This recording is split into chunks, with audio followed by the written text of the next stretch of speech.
আজ সরস্বতী পুজো, আমাদের মা আর বেটুর সাজটা কেমন লাগছে জানাবে কিন্তু।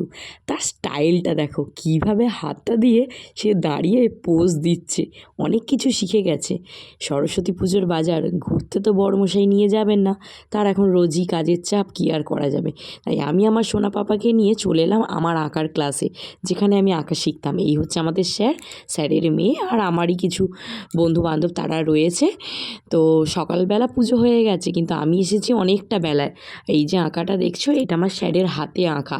আর সাথে এই যে সরস্বতী ঠাকুরটা দেখছো, পটচিত্রটা, এটা আমাদের এখানে স্টুডেন্টরা মিলেই এঁকেছে, এটাও স্যারের আঁকা। তো স্যারের বাড়িতে পুজো দেখলাম, প্রসাদ খেয়ে বের হলাম। অনেক দিন পর একটু বেরোলাম, তো বেশ ভালোও লাগছে সোনা পাপাকে নিয়ে। এরপর নেক্সট ডেস্টিনেশন আমাদের মায়ের বাড়ি। তো মায়ের কাছে চলে এলাম। কোথায় আর ঘুরবো, পুজো আচ্ছাড়া দিনে একটু না বেরোতে পারলে না মনটা ঠিক ভালো লাগে না, আবার সরস্বতী পুজোর দিন বলে কথা।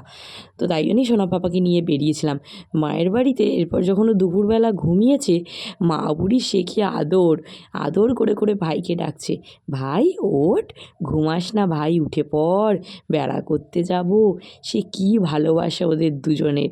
আজকেই এসেছি, আজকেই চলে যাব যদিও বাড়ি, কিন্তু দু ভাই বোন ওরা যখনই এক জায়গায় হয় না, ওদের ভালোবাসার ঠেলায় অন্ধকার। এরপর ঠিক করলাম, মাকে বললাম যে চলো একটু পাড়ায় যে কটা সরস্বতী ঠাকুর হয়েছে, চলো সেই কটা ঠাকুর দেখে আসি।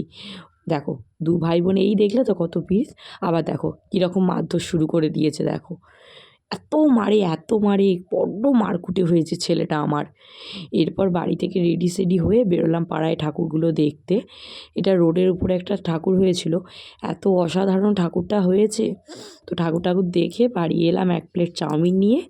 সরস্বতী পুজোর বাজারে সন্ধ্যেবেলা টিফিনে চাউমিন খেলাম, আর রাত্রিরে মা বললো বাড়ি যাওয়ার সময় একটু মাংস করে নে। আমি মাংসটা করলাম, আর মা আমাকে স্পেশাল আইটেম চালের আটার রুটি করে দিল। অনেক দিন ধরে বলছে যে তুই এবার এলে একদিন চালের আটার রুটি আর মাংস করে দেবো, তো সেটাই আজ করে দিল। ঘড়িতে রাত 10টা বাজে, আর এখন আমরা বাড়ি এলাম।